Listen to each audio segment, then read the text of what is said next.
Hello and welcome to the very first episode of the Pro Football Network Miami Dolphins Podcast. I'm your host, Matt Infante. I am joined by the centerpiece of all things Miami Dolphins at Pro Football Network, Adam H. Beasley, PFN's deputy editor and Miami Dolphins reporter. Adam, how are you? Infante, I've known you for how long, do you think? And I'll say known you as in we've interacted on social media. 8 to 10 years? Something like that? I think this might be the first time we've actually produced a piece of content together, which is incredible. Indeed it is. And the first of what I hope to be many, many episodes of the new PFN Miami Dolphins podcast. And I'm excited to be back doing Dolphins content. I haven't really done Dolphins content in a decade plus. And this year especially, because we're going to the Super Bowl this year, right? The Dolphins are going to the Super Bowl. Well, PFN will be there. I don't know about the Miami Dolphins. PFN will definitely be there. Well, if social media tells me anything, it's Dolphin fans are very excited for this year. And, I think that kind of gets into our jumping off point here. Season expectations, and you've been at camp now for, 10 days it has been. What are the feelings around the team as far as expectations inside the locker room? And then also, conversely, how is that with the fan expectations when you've seen fans attending these practices? Well, I'm going to tell you what the most important expectation is, and that's the expectation of ownership. Stephen Ross is at a Super Bowl or bust mode. I mean, he's owned this team now since I think he took over full ownership in 2009. 0 playoff wins, I think 2 playoff appearances in that time. Despite the fact that he spent billions of dollars to buy the team, billions of dollars to renovate the grounds that the team owns, both the stadium and the brand new practice facility they have there, hundreds of millions of dollars, if not billions of dollars in guaranteed salaries over that time. Just an insane amount of resources have gone into making this thing work. And it hasn't. It has not worked until I guess you would say last year was a success making the playoffs with your quarterback missing a quarter of the season, but they have not had the real success they want, which is not a one and done playoff appearance, but a deep run. That time is done, right? The expectations are Steve Ross is going to look at this as like, I've given you the coach you wanted. I've given you the defensive coordinator you wanted. I've given you the players you've wanted. I've given you the practice facility you wanted. Now is the time that I get what I want. And what I want is a Super Bowl championship. I want to hoist that Lombardi trophy out in Vegas in February. I want this to be the time. So, I'm less concerned about what the fans care about. And certainly the fans have absolutely reason to be bullish on this team. I'm more concerned about what the organization wants. And this has been the moment they've been building for since they pulled the pin on the detonation of that roster in 2009. Call it a tank, call it rebuilding, call it whatever you want. They were not trying to win in 2019. They are 100% trying to win in 2023. Yeah, and let me ask, is there more pressure this year? Because one, we know salary cap hell is coming, right? But if you look at over the cap, they're $32 million over the projected cap next year. If you look at spot track, it's 50. That might be ambitious. It might be more like 50. Yeah. And that's without the extensions that are still required for some of their pending free agents. Does that add a layer of pressure to management and does that trickle down to the players knowing that is there a 1-year window or a 2-year window? Totally. 100%. Your quarterback, you don't even know who your quarterback is going to be in 2025.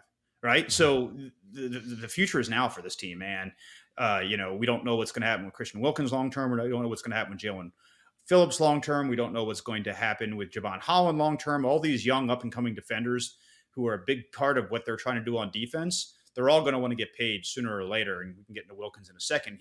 His instance is sooner, right? He wants that big money defensive tackle contract that all of his peers are getting.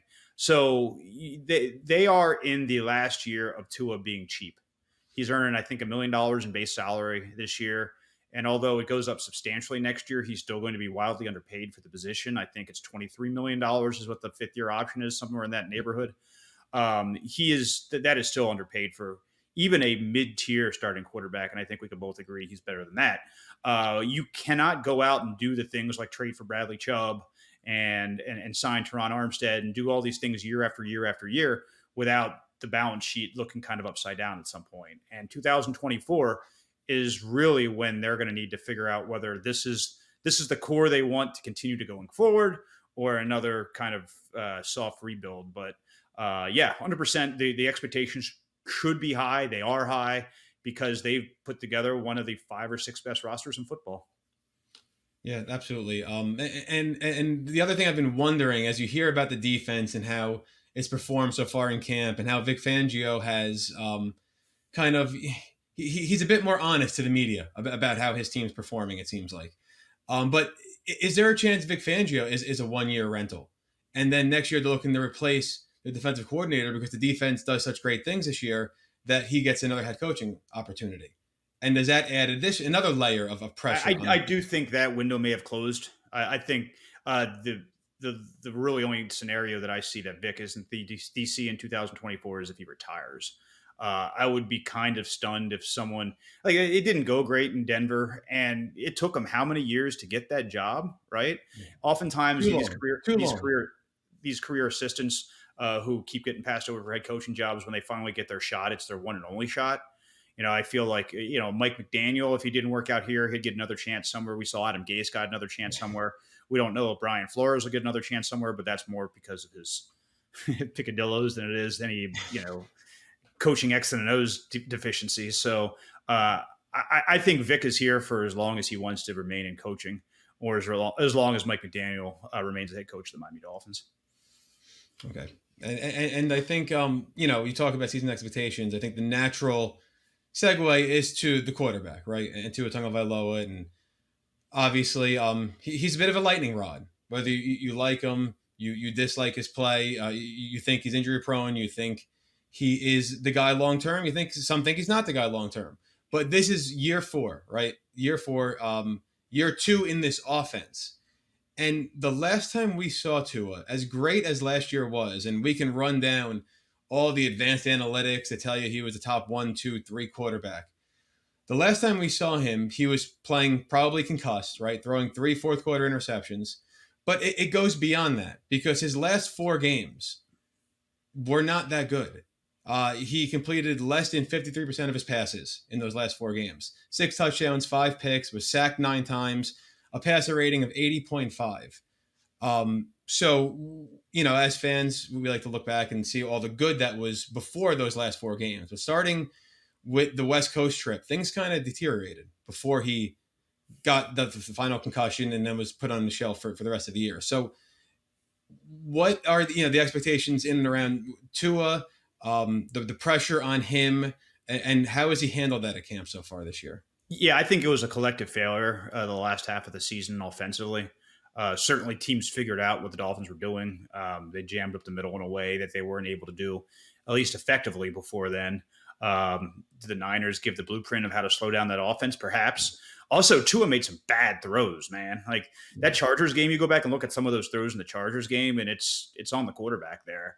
I think not having Teron Armstead healthy through the entire season hurt them. It's crazy, the splits of when he's on the field and when he's off the field. It's mind-boggling. I think they average like a touchdown more a game in games in which he plays at least 50% of the snaps.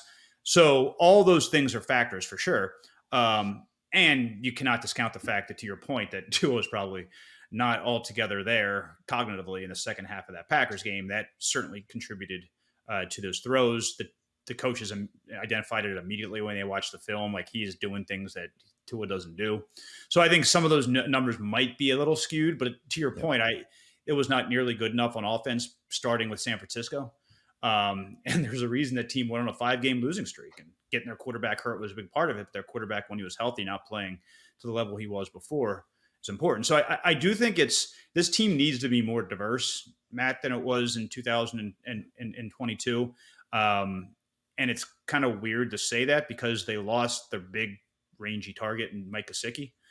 Who's going to fill that role? It's not going to be the tight end position. You go through that group, and it's not going to be a tight end who steps up.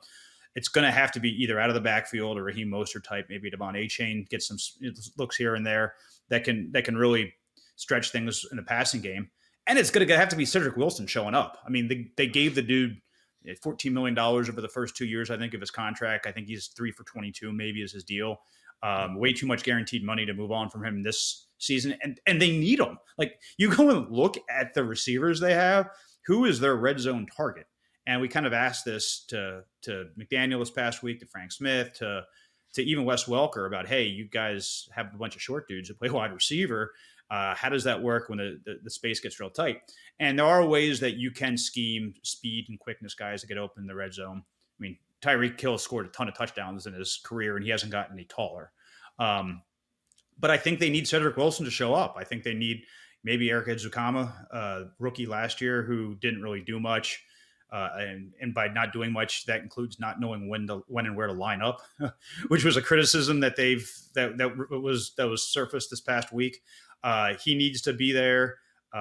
Maybe a Trent Sherfield shows up a little bit, but like they've got some, they've got some deficiencies in their, beyond their top two targets, and they need to figure out who their number three is for sure. Yeah, and I think we'll get to that a little bit when I talk. I'm going to ask you about some of the impressions from your first week of camp and some of the position battles. But one other point on Tua, right? Everyone was talking about the weight gain and the falling, right? Those are the two things that have, lit up social media around Tua. There was pictures going around of Tua and OTAs. Some trying to claim, he looked a little too thick, which is obviously outrageous. And the angle some of the pictures are at were not flattering for him.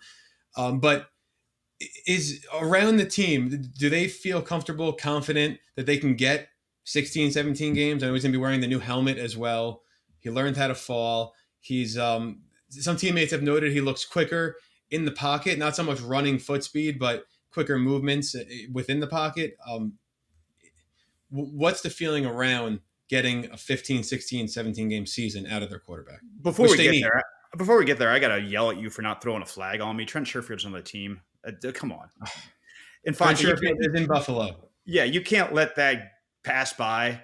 That is not who I was thinking of. I apologize for the mistake. Won't be the last. I was thinking River Craycraft, but you know what? That's the great thing about podcasts is I'm going to make a billion mistakes, and you guys can all heckle me in the comments. So, River Craycraft, I really wish I could have called you out in that one. Yeah, that's a failure on your part as much as it was mine. It won't happen again.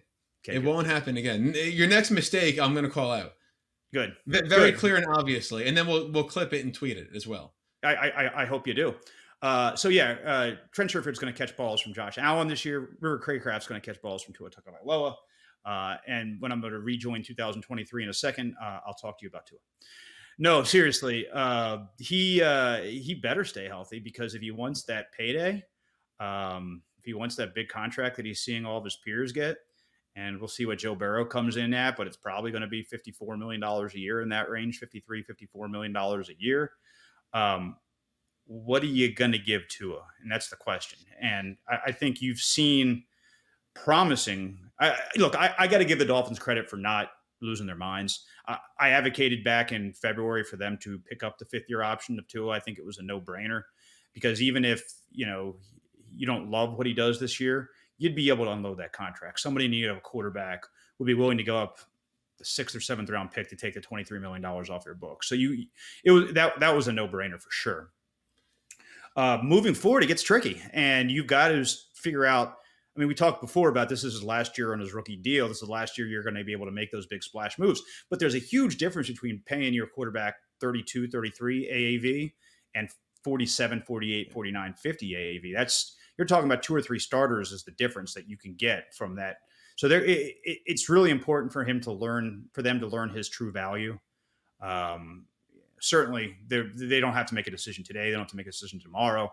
They don't even make a decision a year from now, to be honest. They could go into the 2024 season with him on a 1-year deal, and that's what it would be. It'd be him on the 5th-year option and be in a contract year.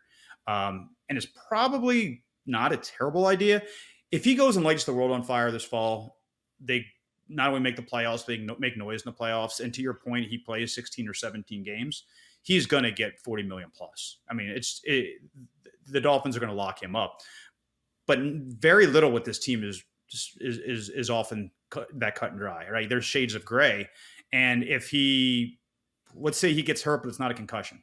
Certainly concussion is the worst case scenario, right? A guy who has a history of concussions, continuing to get them, He's already talked about, hey, maybe I hang it up if this thing gets bad again. That's the worst case scenario. But let's say he has a high ankle sprain, which he's had 2 in college, something that keeps him out 2 or 3 games, and you're not able to count on him during the stretch run again. You cannot have Skylar Thompson going into Buffalo again for a playoff start. I mean, that's all that work you've done. Like, seriously, all that work you've done literally since, for the players, April, and for the front office, January, is wasted because your quarterback isn't available. And you cannot give massive guarantees to Tua if you don't think he's going to be available. Now, the question is, maybe you do approach him in the offseason and say, hey, here's what I'm looking guaranteed wise. Here's what I'm looking incentive wise. Easily reachable incentives by, as you play 14 plus games, you're paid to the degree you are. I don't think Tua's agent's going to be down with that. I don't think he's, unless Tua absolutely loves McDaniel so much he wants to stay in Miami, what's his incentive to take, to bet on himself if he thinks another team's going to bet on him? So, hopefully the jiu-jitsu works. Hopefully the weightlifting works. Hopefully the just awareness works. I mean, you look at the injuries he's suffered and dating back to the hip in Alabama and beyond that, he's a lot of them are self-inflicted. Like, just get down, dude. Throw the football away. Just end the play and take the L and move on. Genetically, he can't do that. He's wired in a way that doesn't allow him to do that. He's got to stop. He's got to change whatever chemicals are going on in his brain. He's got to change them to say, hey, throw the ball away, live to see another day, because I'm doing absolutely no good to my team in the training room. Yeah, and that's been a problem since Alabama, right? I think Nick Saban's even talked about that. Was one of the things he talked to Tua about, was knowing when to give up on the play and live for the next play. So hopefully he can learn that skill and balance trying to keep plays alive to make that big play, but also, self-preservation, I think, is really what it comes down to. Yeah. And again, part of what makes Tua injury prone is also what makes him the quarterback he is too. By not giving up on a play, finding a receiver open late, all that is a big part of what he can do. But the question you have to ask, is the juice worth the squeeze? Is it really that one play? Is it worth jeopardizing our entire season? Yep. Right. So we talked a little about the quarterback, right? Let's go talk about the other big story of training camp, I think, and that is Christian Wilkins, because he wants a payday, and he made it clear he's not taking a hometown discount, right? As you wrote for Pro Football Network over the weekend, I believe it was, his comments were pretty clear when he spoke on, I believe it was Saturday. So it sounds like he's had a dominant training camp. I couched that by saying that maybe it's more of the offensive line deficiency than his, sheer dominance. But how is he handling the contract situation? Ultimately, what do you think the Dolphins will do? I know Rosenhaus was on his show a couple weeks ago saying that he thinks that all other negotiations are on hold with Connor Williams, with Zach Sealer, until they get Christian Wilkins done. Are you hearing anything around that? Do you think that's the case? And how do you think this plays out for Wilkins? Yeah, he was asked on Saturday, and you were right. That's when he spoke to reporters. He was asked, is this something that if it's not done by the season, you want to hit pause? And he really stayed above the fray. He's going to leave that in the hands. And honestly, like, how many players are truly distracted by their agent having a conversation with the organization? Like, I always thought that is like, oh, I got a hard week 1 deadline. The hell you do, right? Yeah, it seems totally overblown. If someone's going to give you $60 million guaranteed in week 4, are you going to say no because, I got to focus on the season? Come on. Absolutely not. If the Dolphins go to Wilkins' agent and says, hey, look, here's the structure. Okay. We see he's not Aaron Donald. Okay. He's not going to make 24, 25. Donald makes over 30, but he's not going to make 24, 25. But we think he's a $19 or $20 million player. And we think that's what the market will say in the offseason. And, we know, to your point earlier, we know our cap situation sucks in 2024, but we are going to find a way to keep Christian Wilkins. We are going to do whatever we can. So just so you know, the franchise tag actually might be a value for us with the player that we think Wilkins is, because I think it's somewhere in the neighborhood of $20 million. So just so you know, you're going to get tagged. And you know what? We might even tag you again the next year. That's how much we love you. We're not going to let you walk. You're the heart and soul of our defense. I mean, Mike McDaniel needs to take poker lessons because like he is taking away all leverage he has when he goes and says, yeah, when Christian Wilkins doesn't show up, our defense doesn't show up. I mean, Yeah. how much more can you gift wrap it for a guy in negotiations? Like, oh, okay, yeah, sure, As brilliant as Mike is, sometimes maybe he has to improve the poker face, and he kind of needs to say a little less sometimes because that yeah. yeah So okay, say if you're the Dolphins, and you go to Wilkins and you say, you know, you're going to be here the next 2 years for $45 million, whatever it is, right? That's what the that's what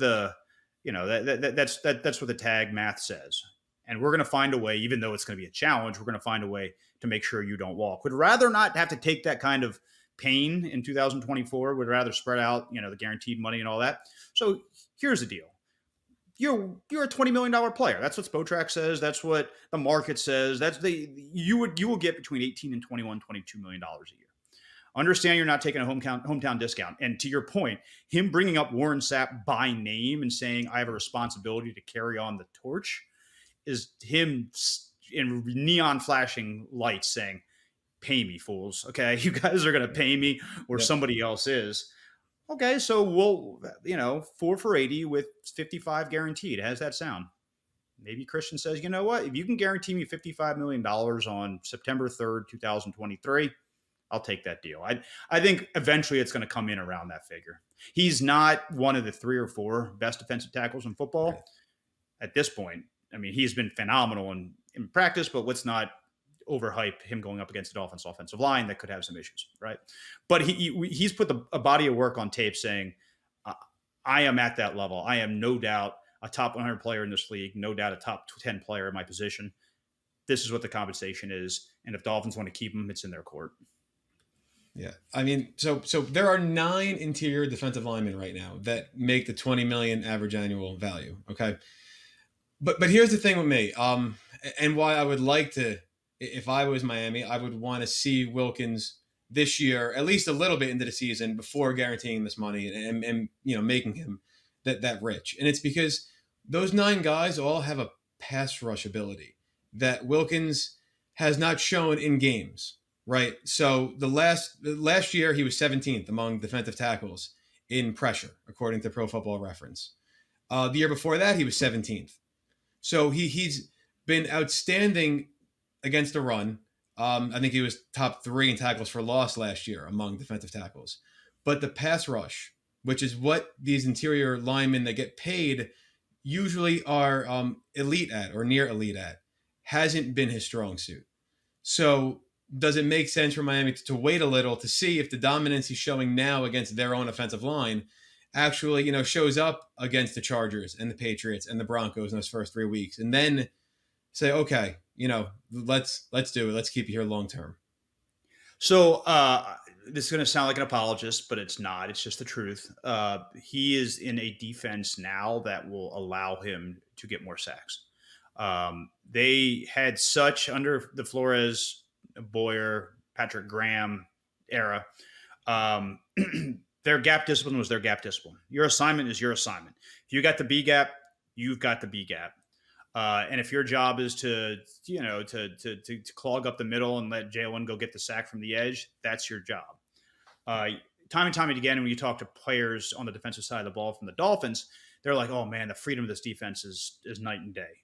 Like, certainly you can be, you can put yourself at risk by making dumb decisions, but I do think that the cons are outweighed by the pros. And like a dude like Christian Wilkins should not be 17th in pressures because he is consistently in the backfield. So I do think the scheme will help him. I think he's a better player now than we've ever seen.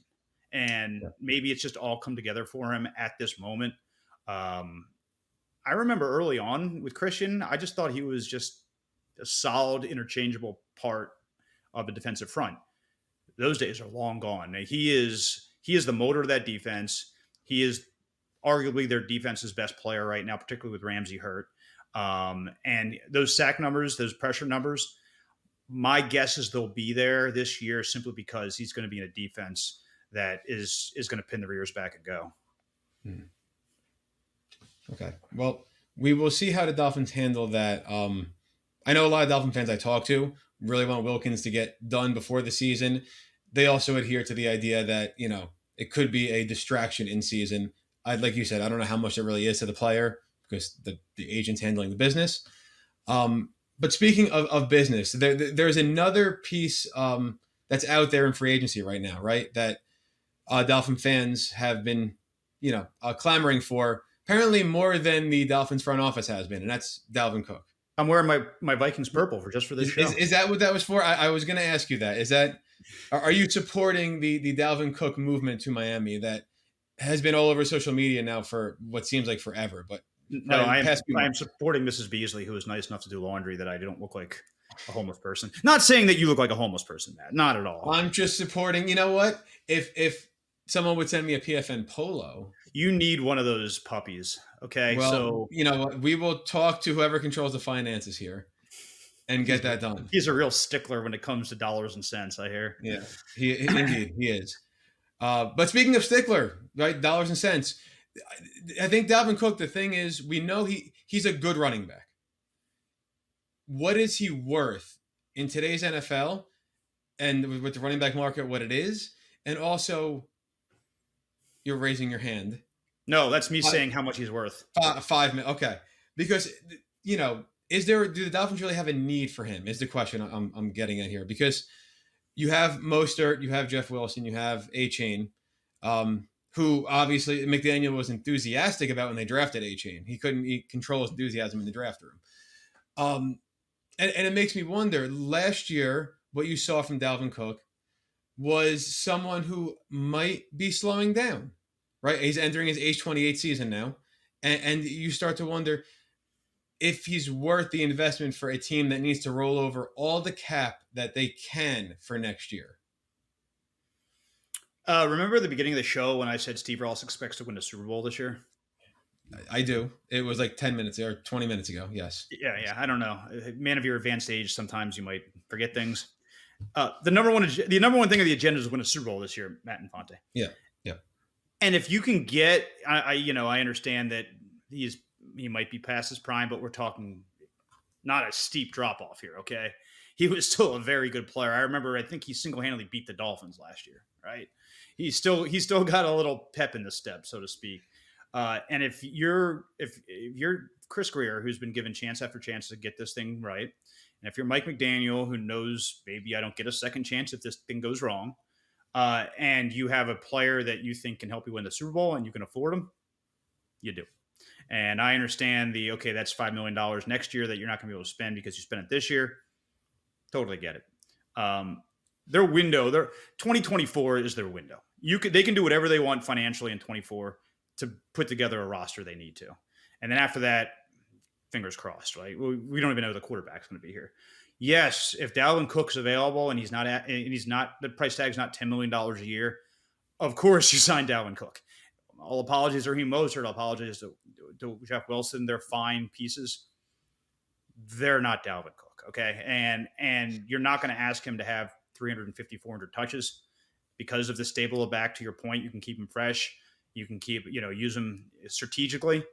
And if it means you say goodbye to the likes of Myles Gaskin and Savon Ahmed, who, by the way, if you cut those two dudes, you almost clear up enough money to sign Dalvin Cook anyway. You do it. You absolutely do it. You don't overthink it. You don't worry about the long term when you're all in on 2023, and you go and get the guy you think can put you over the top. So why do you think it isn't done yet? Is it he's still asking too much money? He's trying to get as much as he can. I think Dalvin is very smart. Well, I think some of the stuff he does is a little cringy. Like, I don't need the constant updates on NFL Network about how much you want to be a Miami Dolphin. Like, that seems a little desperate. Just going to give you some, people skill pointers here, Dalvin. Maybe just tone that down a little bit. You're certainly giving the Dolphins all the leverage when you keep talking about how much you want to be here. But I think, dude had $10 million that was promised to him that's not promised him anymore this year. And I don't know about you, but not having $10 million I was expecting to have would be a bad year for me. Certainly we don't have this kind of problems at PFN. Nothing but profit. Nothing but profit. Obviously, of course. But he still wants to get paid. And I think his idea is, let's see how training camp, the preseason play out. We've already seen a number of high profile injuries, not necessarily with contenders at running back, but that very well could happen. Like you got the season to start for another 5 weeks, right? You got a lot of time still that things can develop. And I think he wisely is saying, why should I commit myself at what I believe is less than market value now, when that same contract will be there in 3 or 4 weeks. And I think that's probably, and also here's a news alert for you, Matthew. Players don't really love training camp. No. And so especially in the 95 degree, 100 feels like 110 humidity in Miami. Yes. I don't believe that. I just put together a joint practice primer that we'll be dropping on PFN as soon as I get off this call. And yeah, it's 90 degrees with 68% humidity both Tuesday and Wednesday. So, and that's at a morning start. Imagine what it is at 2 and 3 in the afternoon. But yeah, no, like it's not the point yet where he has to make a decision, but we'll get there soon. And when we do, I would be stunned if the Dolphins aren't part of the conversation. Do you think he used the Jets as a way to try to entice the Dolphins? That's the one idea that's been floated out there, go visit the rival to try to put more pressure on the team you really want to go to. Anything to that, you think? Maybe, but are we talking about Dalvin Cook in 2023 as a guy that the Dolphins feel like if they miss out on him, it's the end of the world? I mean, clearly not based on their actions, right? Yeah, let's get back to the fundamentals here. Since February, Dalvin Cook's been available to them. I mean, via trade and then via free agency. So we're talking about 6 months in now that they've had opportunities at any point. Like they could have taken Dalvin's contract and done a 7th round swap, and the Vikings would have given him up. You know why? Because the Vikings gave him up for free. They cut him. Yeah. So if you would have given him literally any draft compensation, given the team literally any draft compensation for Dalvin Cook, they would have taken it. Dolphins said, no thanks. They've known what Dalvin's asking price has been since that time, and certainly since the time he's been cut. And they've time after time like, no thanks. We'll catch you at the end of the training camp. We'll see how our guys are, and we'll see what your financial demands are. So no, I don't. If it was some big ploy to make the Dolphins panic buy, I think that ploy was ill-conceived. Yeah, and I think all your points about Cook are valid, and all your points about this year being, a season that Stephen Ross wants a Super Bowl this year, next year. Don't look too much into the future. But then I don't know if the Dolphins' running game, if their running backs is the reason they won't make it. Once they got Jeff Wilson last year, they were 13th in EPA per play for running plays. Running wasn't the problem. Much better than the Vikings, by the way, who had Cook. I don't think the running game is the problem so much as committing to the run and McDaniel kind of going away from it too quickly at times. And I don't know, is Cook the guy that's going to put you over the top? And if he's not, then what are we even talking about here? Yeah, it's tough for me to bang on McDaniel too much for being pass happy because you've got Tyreek Hill and Jalen Waddle. Okay, of course. If you're you were way more efficient throwing the football than you are running it when you have Tyreek Hill and Jalen Waddle. So right. But they weren't necessarily inefficient running it. They were pretty much average, which should be good enough, right? But they have to give $5 million to a super efficient throwing the ball, particularly in the first half of the season, like insanely efficient. And a lot of those were on the backs of 80-yard bombs at Tyreek. Get that, but yeah, I'm not going to crush a guy who, by the way, they have all this data that we have, and they know that a pass is almost always the more efficient play than a run. But you still need to set the tone and have dominance and all that. I don't think that stuff is BS. I think that's real. That you need to impose your will on the team. You need them to feel you and fear you. Play action only works if they have any healthy fear of the running game.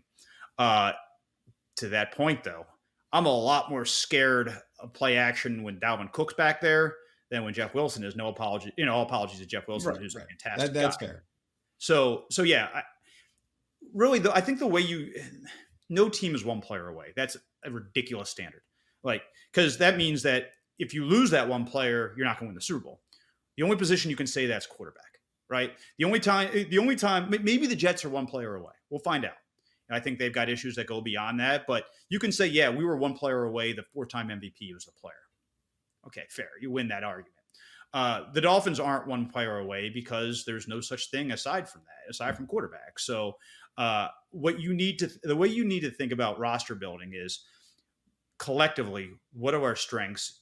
How do we add to those strengths? How do we make ourselves a complete team? How do we make ourselves a nightmare matchup for defenses? And the same goes to the offensive side as well. The defensive side as well? How do we take away their best player? The Dolphins obviously wisely saw that they need as many DBs as humanly possible, and they went out and got a ton of them, which is good because the best one's already hurt. So I think that's really the way you look at it.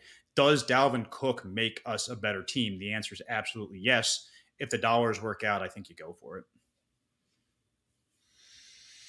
I've had this battle on Twitter a lot. I don't necessarily know that he makes you a better team in the sense that I don't think you would see any movement on their win total on the Super Bowl odds from adding, a running back who is, not a top 5 running back. To me, running back can be replaceable to an extent. And I don't know if I would, sell at the farm just for a running back like Cook, who didn't necessarily show, like I said, all the advanced metrics show that he was not necessarily that much better than what the Dolphins had already. And that would be the argument against him. But if you get him at $5 million, it's a different conversation, right? So a lot of it comes down to what the value of that contract will be. Yeah, and again, they've shown incredible discipline up to this point. I think the only way they get away from that discipline is if Raheem gets hurt. I think really that's the only. I mean, sure, certainly Jeff as well is important, but I think Raheem, without him, I mean, Dalvin can catch the ball out of the backfield pretty good, and there is some, skill set duplication with him and Raheem. I get that, but Cook is the more complete back. And he's the healthier back too. I mean, you're going to need, like corners, you're going to need 3 guys you can depend on to get through the season. Yeah. And I guess when we talk about corners now, it's a good segue to the different camp battles you're seeing here. But before we get out, we have preseason game 1 on Friday against the Falcons. We have 2 joint practices, right, on Tuesday and Wednesday down in Miami. What are you looking for? What have you seen so far? Cornerback battle, receiver battle, and I think QB2. Those are probably the 3 that stick out the most. What have you seen? What are you expecting to see this upcoming week? Well, first thing I want to see is Bijan, right?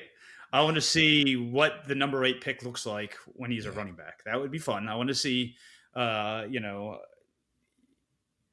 Ridder would be a fun one to see as well. I'd love to see how he looks, certainly given the reins of that offense.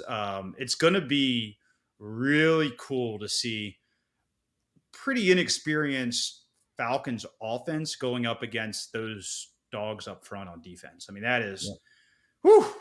I mean, talk about baptism by fire for those dudes.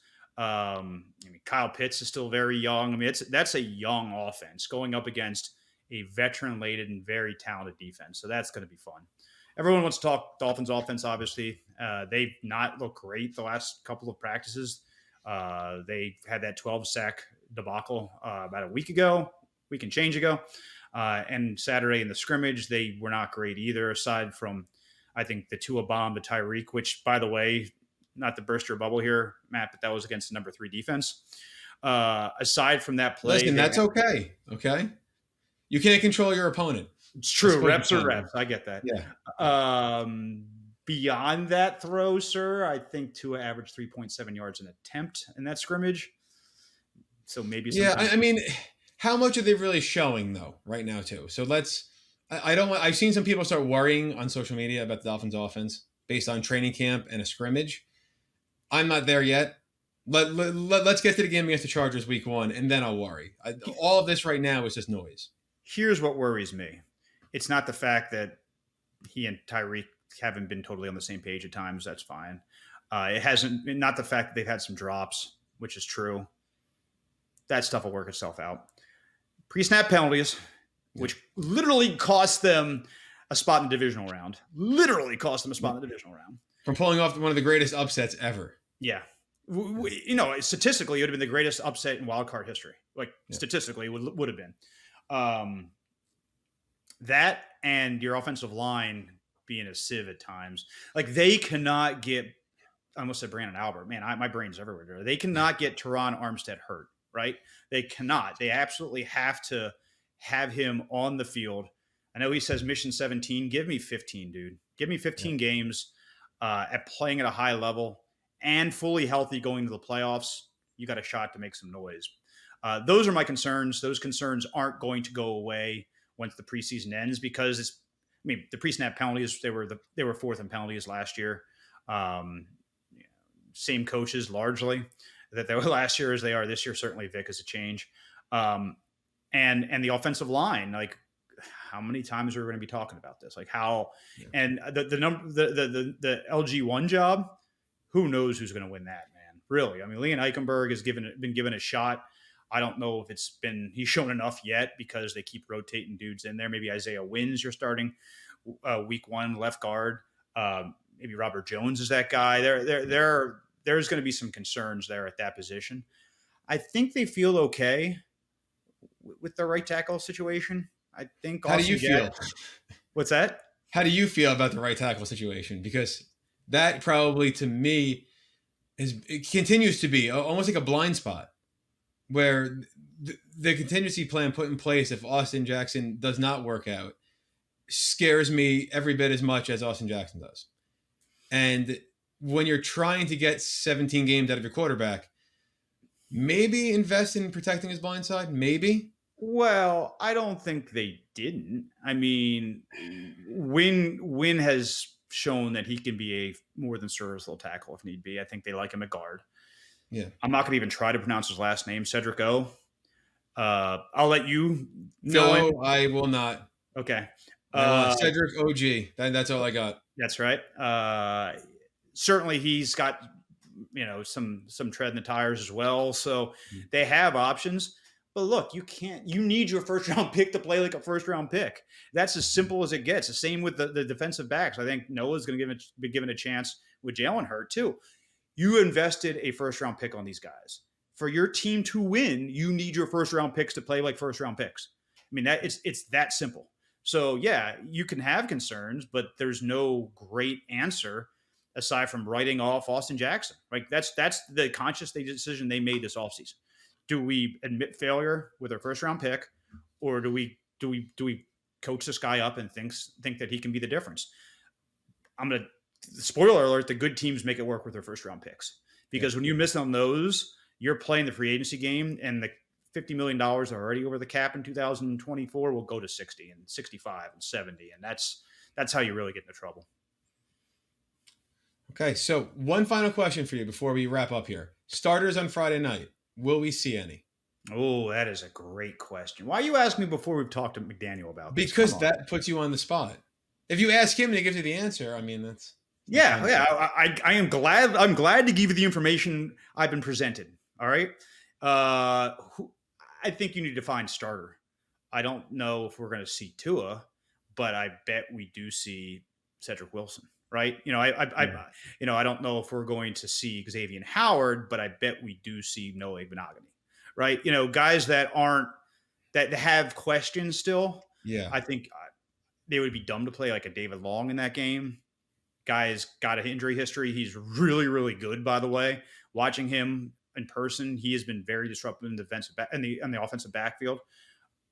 Wouldn't put him at risk. Obviously, Armstead's not going to play, and maybe do you give the rest of your offensive line? Certainly, we better see Liam Eichenberg, right? Yeah. We absolutely better see anyone who's battling for a job, because they need the work. But I think you're going to see a mix and match. Do we see Tua? Maybe for a series or two, but I wouldn't even put him at risk. Here's my standard, Matthew. If Armstead's not playing, Tua ain't playing. I was about to say that. If your first string O-line's not out there, you can't put your QB1 out there, especially someone who has the injury history that Tua has. Yep. Unless you just plan for nothing but 3 quick throws and that's it. Then what's the point? And what's the point? Right. But what are you learning there? What's the takeaway there? What are you gaining? Okay.